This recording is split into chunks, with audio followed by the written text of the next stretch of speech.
अस्सलाम क्लास बच्चे, आज के इस लेक्चर में हमने जो 7 चैप्टर शुरू किया हुआ है सेकेंड ईयर का, उसके मतलब हमने स्पेस और प्लेन के मतलब पढ़ना है कि वेक्टर असल में स्पेस में क्या होता है और प्लेन में क्या होता है, इसकी एडिशन स्पेस में कैसे होती है, प्लेन में कैसे होती है, इसकी सब्ट्रैक्शन कैसे होती है, इसकी स्केलर मल्टीप्लिकेशन कैसे होती है। बच्चे ये पेज नंबर जो है हमारे पास 328 और 329 पे ये प्लेन के बारे में बता रहा है और 336 और 337 पे ये स्पेस के बारे में बता रहा है कि वेक्टर स्पेस में कैसा होगा और वेक्टर प्लेन में कैसा होगा।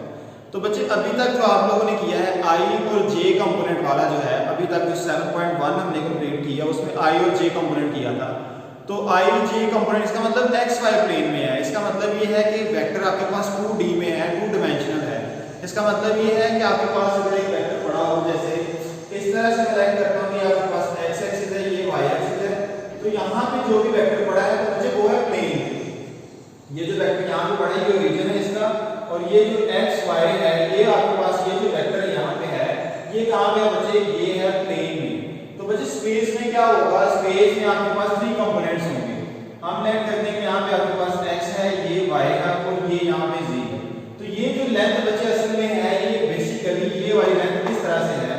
फॉर एग्जांपल आपके पास अगर 3 पेंसिल्स हैं तो आप लोगों ने क्या करना है, इस तरह से इसको लिखना है, इस तरह से इसको पकड़ना है। ये तीनों पेंसिल बच्चे ये आपके पास स्पेस की फॉर्म है। मतलब ये है कि कोई भी वेक्टर यहाँ पे है, जैसे आपके पास बोर्ड पे कोई भी चीज लिखी हो तो वो सिर्फ सामने से नजर आ रही होती है, तो वो आपके पास 2D में होती है। अब अगर यहाँ पे कोई चीज पड़ी है, यहाँ से है तो आप लोग इधर से देख सकते हैं, उधर से देख सकते हैं, कहीं से भी देख सकते हैं, तो वो आपको नजर आएगी। इसका मतलब ये है कि ये कहाँ पे स्पेस में है। तो बच्चे ये जो वेक्टर आप लोगों के पास है ये प्लेन में क्या होगा, एक्स वाई में, और स्पेस में क्या होगा, एक्स वाई जी में। अब आपने जब यहाँ पे कोई वेक्टर यहाँ पे रखना है, इसका मतलब इसका इसके साथ में कोई एंगल है, इसका इसके साथ भी एंगल है, इसके साथ भी एंगल। तो बच्चे ये होता है आपके पास वेक्टर जो है वो स्पेस में। इसकी जो सबसे पहले से बताया कि एडिशन कैसे होती है। प्लेन का तो हमें पता है कि हमने पढ़ा है कि एक्स वाई प्लेन में वेक्टर होता है। जैसे सिंपल वेक्टर एक लिखा हो तो वो एक्स वाई प्लेन में होगा, जैसे हमने 7.1 में कंप्लीट किया है। तो अब देखिए 7.2 में शुरू होने से पहले स्पेस के वेक्टर्स हैं। स्पेस में उसमें कुछ चीजें दी होंगी, वेक्टर जो है सारे के सारे स्पेस के होंगे। इसका मतलब 3D में होंगे। इसका मतलब आई जे और के वाला कंपोनेंट भी साथ उसमें दिया होगा। तो बच्चे हमने अगर इसको राइट हैंड रूल से बताना हो कि वेक्टर जो है वो स्पेस में क्या होता है तो किस तरह से इसको प्रेजेंट करेंगे। फॉर एग्जांपल आपका जो राइट हैंड है, आपने इस तरह से थंब को जो है रेक्ट कर लेना है। यहाँ थंब को क्या किया, रेक्ट कर लिया। यहाँ पे ये जो बच्चे हैं फॉर एग्जांपल जैसे मैंने ये रेक्ट किया, ये जो वाई है ये वाई एक्सिस है, ये जो आपके फिंगर्स हैं ये प्रेजेंट कर रही है कि आपके पास एक्स एक्सिस है, एक्स एक्सिस है। और ये जो कर्व फिंगर है, ये जो कर्व फिंगर है, ये जो मुड़ी हुई है, बेंड हुई है आपके पास फिंगर्स जो हैं, ये बच्चे प्रेजेंट कर रही हैं जी एक्सिस। बात समझ आई बच्चे? क्या क्या राइट हैंड रूल आप लोगों ने बुक में पढ़ना है 336 पेज पे। तो अब देखिए बच्चे इसकी एडिशन और सब्ट्रैक्शन कैसे होगी। प्लेन में वेक्टर क्या होगा और स्पेस में वेक्टर क्या होगा, इसकी एडिशन सब्ट्रैक्शन कैसे होगी। तो सबसे पहले बच्चे एडिशन है। एडिशन क्या होती है वेक्टर की, हमें पता है कि अगर आपके पास इस तरह से कोई चीज गिवन हो, फॉर एग्जांपल ये 1 और ये 2 गिवन है, इसका मतलब ये वेक्टर नहीं है, ये क्या है, ये पॉइंट गिवन है। तो अगर इसको वेक्टर में चेंज करना है तो बच्चे इसको लिख सकते हैं, ये आपके पास 1 और 2 है, बड़ी ब्रैकेट से अगर लगाएंगे तो ये वेक्टर है। तो कहता है एडिशन कैसे होगी। फॉर एग्जांपल आपके पास एक वेक्टर है, एडिशन में लेट करें आपके पास एक x1 है और y1 है, ये आपके पास एक वेक्टर है। उसको हमने ऐड करना है किसके साथ, आपके पास x2 और दूसरा वेक्टर कौन सा है, y2 है। इसको ऐड करेंगे तो बच्चे किसके इक्वल आएगा, x1 में x1 ऐड हो जाएगा, x1 में x2 ऐड हो जाएगा और y1 में y2 ऐड हो जाएगा। तो वेक्टर आपके पास आएगा x1 plus x2 y1 plus y2। तो ये बच्चे ये जो न्यू वेक्टर है ये इसकी एडिशन है। सब्ट्रैक्शन बच्चे कैसे होगी, सिर्फ सिंपल क्या होगा, यहाँ पे माइनस कर देंगे और इधर आपके पास क्या आ जाएगा माइनस, इधर भी क्या आ जाएगा माइनस। ये सिर्फ सब्ट्रैक्शन है। स्केलर मल्टीप्लिकेशन क्या है, स्केलर मल्टीप्लिकेशन आपके पास अगर x और y एक वेक्टर है, हमने क्या किया, किसी कांस्टेंट k से इसको मल्टीप्लाई किया, किसी कांस्टेंट k से इसको जब मल्टीप्लाई किया तो बच्चे आपके पास ये जो kx है और ये जो ky है ये दोनों इक्वल होंगे, ये वैल्यू इसके इक्वल होगी। जब k को मल्टीप्लाई किया इसका मतलब इसके दोनों कंपोनेंट्स के साथ मल्टीप्लिकेशन होगी किसकी, कांस्टेंट k की। अब मैंने बताया था अगर कांस्टेंट k जो है वो नेगेटिव है तो फिर क्या होगा, नेगेटिव होगा तो बच्चे उसकी सारी की सारी जो वैल्यू है वो भी नेगेटिव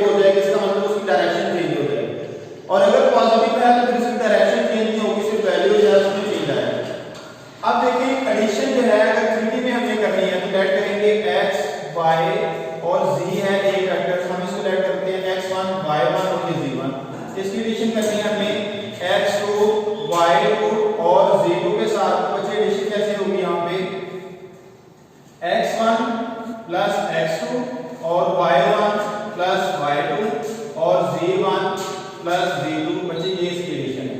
तो सब्ट्रैक्शन कैसे करेंगे बच्चे? सिर्फ सब्ट्रैक्शन में क्या आएगा, यहाँ पे प्लस की जगह पे क्या आएगा, माइनस आ जाएगा। आपने अब किसी कांस्टेंट के से इसको मल्टीप्लाई करना है वेक्टर को x y और z में, या आपके पास 3D में एक वेक्टर है, हमें इसको किसी के कांस्टेंट के से मल्टीप्लाई करना है, तो क्या आंसर देगा ये kx ky और kz, ये वैल्यूज आपके पास आ रही है। इसका मतलब ये है कि किसी भी कंपोनेंट को, ये आपके पास अगर कोई कांस्टेंट k है तो मतलब वेक्टर से मल्टीप्लाई करेंगे, कोई भी कंपोनेंट छोड़ेंगे नहीं, सारे कंपोनेंट्स के साथ वो वैल्यू मल्टीप्लिकेशन होगी। तो इसके बाद अच्छा नेगेटिव वेक्टर क्या होता है? फॉर एग्जांपल आपके पास एक वेक्टर है v और है x y, तो बच्चे इसका नेगेटिव वेक्टर क्या होगा? हम सिर्फ इसमें नेगेटिव से इसको मल्टीप्लाई कर देंगे, इक्वल टू किसके आएगा ये -x एंड -y, ये इसका नेगेटिव वेक्टर है। स्पेस में क्या होगा बच्चे? स्पेस में आपके पास ये जो नेगेटिव है ये वेक्टर v है, x और y ये वैसे का वैसा आएगा और साथ में क्या आएगा z आ जाएगा। तो हमने क्या करना है, इसको नेगेटिव से मल्टीप्लाई करना है, negative v is equal to -x -y -z, ये इसका नेगेटिव वेक्टर है।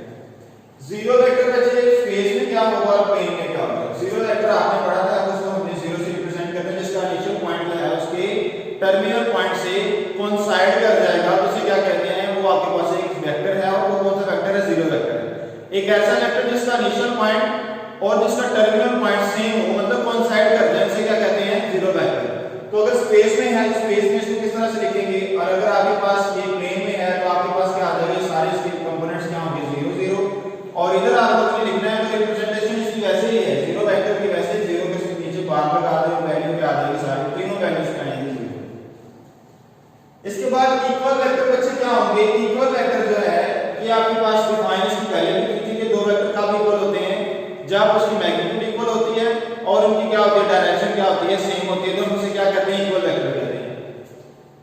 तो अगर आपके पास इक्वल वेक्टर है फॉर एग्जांपल प्लेन में, तो इसका मतलब x1 और y1 एक वेक्टर है इक्वल टू x2 और y2, ये वेक्टर कब बच्चे इक्वल होंगे? जब ये कंपोनेंट x वाला ये x वाले कंपोनेंट इक्वल होंगे और y वाले कंपोनेंट दोनों क्या होंगे? इक्वल होंगे। हम लिखेंगे x1 is equal to x2 है और y1 is equal to y2 है। इसी तरह से अगर यहां पे लिखेंगे x1 और x2 sorry y1 and z1 है, ये आपके पास एक वेक्टर है, आपने प्लेन में इसको रखना है कि किसी दूसरे वेक्टर के इक्वल है, तो किस तरह से इक्वल होंगे? यहां पे आएगा x2 y2 z2, ये वैल्यूज आपके पास है। तो बच्चे ये कंपोनेंट्स क्या होंगे? इक्वल होंगे। y1 y2 के इक्वल होगा, x1 x2 के इक्वल होगा और z1 जो है ये किसके इक्वल होगा? z2 के इक्वल होगा। तो बच्चे ये है इसकी इक्वल वेक्टर। पोजीशन वेक्टर बच्चे क्या होता है? पोजीशन वेक्टर जो है स्पेस में क्या होगा, प्लेन में क्या होगा? स्पेस में मैंने बताया था, तो सॉरी प्लेन में पहले बता चुका हूं। प्लेन में क्या होता है कि एक वेक्टर एक ऐसा है जिसकी पोजीशन जो है वो फिक्स है, एक पोजीशन, इसका इनिशियल पॉइंट फिक्स हो। फॉर एग्जांपल आप लोग यहां पे लिखते हैं कि पोजीशन वेक्टर प्लेन में क्या, स्पेस में क्या है? फॉर एग्जांपल आपके पास x y में ये x एक्सिस है, ये y एक्सिस है, ये इसका रीजन है।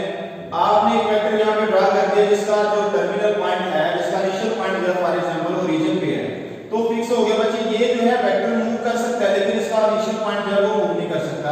इस पॉइंट तक ये जो p ऑफ x y है ये क्या है? पोजीशन वेक्टर है। इसी तरह से स्पेस में होगा बच्चे।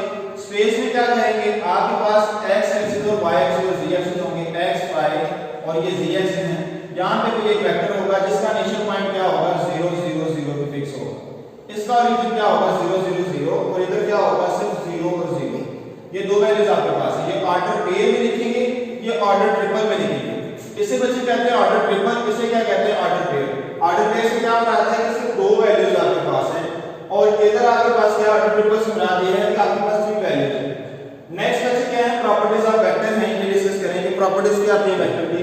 वो कहता है कम्युटेटिव प्रॉपर्टी ऑफ एडिशन जो है यहां पे होल्ड करती है। कैसे होल्ड करती है? अगर दो वेक्टर हैं u + v या फिर v + u, इन दोनों का आंसर क्या आएगा? सेम आएगा। ये क्या होगी? Commutative property. इसके बाद बच्चे एसोसिएटिव प्रॉपर्टी है। u प्लस v, इसके बाद हमने w प्लस v। इसका मतलब ये है कि दो वेक्टर को पहले प्लस करने के बाद थर्ड को हम प्लस करते हैं, या फिर पहले वाले बाद में प्लस करते हैं, या पहले वाले जो पहले प्लस किया उसको बाद में प्लस करते हैं, तो आपके पास आंसर क्या आएगा? ये सेम आएगा। कैसे सेम आएगा? u प्लस v है, दो वेक्टर प्लस किए, इसके बाद थर्ड को प्लस किए, इसके बाद कहता है v और w को पहले प्लस करते हैं और u को प्लस करते हैं, तो ये एसोसिएटिव प्रॉपर्टी आपके पास एडिशन की, ये वेक्टर होल्ड करता है। इसके बाद बच्चे u plus into minus one into u, ये क्या है बच्चे? ये एडिटिव इनवर्स है। एडिटिव इनवर्स क्या है? फॉर एग्जांपल आपके पास जो वेक्टर u है, हमने क्या किया? u को नेगेटिव से मल्टीप्लाई कर दिया। जब नेगेटिव से हमने मल्टीप्लाई किया तो वो जो u का नेगेटिव जो नेक्स्ट मल्टीप्लाई करने से, नेगेटिव मल्टीप्लाई करने से वेक्टर आया है, वो कौन सा वेक्टर है? वो उसका एडिटिव इनवर्स है।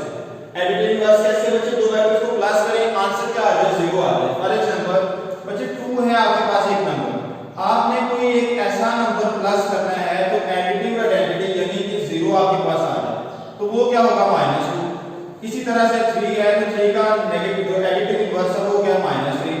इस तरह से बच्चों उसने ये देखा कि अगर वेक्टर में चले जाएं तो आपके पास एक u वेक्टर हो तो उसका नेगेटिव u जो है एडिटिव इनवर्स है, और इसी तरह नेगेटिव u का जो इनवर्स होगा, एडिटिव इनवर्स होगा, वो क्या होगा? पॉजिटिव u होगा, जिसपे वो जाकर क्या दे रहा है? 0 वेक्टर दे रहा है, जिसपे वो 0 वेक्टर देगा, वो उसका एडिटिव इनवर्स होगा। इसी तरह से वो कहता है कि बच्चे अगर आपके पास ये डिस्ट्रीब्यूटिव प्रॉपर्टी है, अगर आपके पास एक v वेक्टर है और w वेक्टर है, हम दोनों को प्लस करने के बाद एक कांस्टेंट a से मल्टीप्लाई किया है, तो आंसर आपके पास क्या आएगा? ab प्लस aw, इन दोनों को प्लस करने के इक्वल आएगा। ये डिस्ट्रीब्यूटिव प्रॉपर्टी आप लोगों ने पहले की है। इसके बाद कहते हैं कि कोई u आपके पास एक वेक्टर हो, आपने उसको b से मल्टीप्लाई करने के बाद दोबारा किसी कांस्टेंट a से मल्टीप्लाई, a भी यहां पे क्या है? कांस्टेंट है। मल्टीप्लाई करने से बच्चे b को मल्टीप्लाई किया वेक्टर के साथ, बाद में a से मल्टीप्लाई किया, या फिर a b को मल्टीप्लाई करने के बाद u से मल्टीप्लाई करें, तो बच्चे आंसर आपके पास क्या आएगा? इक्वल आएगा। तो मिलते हैं नेक्स्ट लेक्चर में।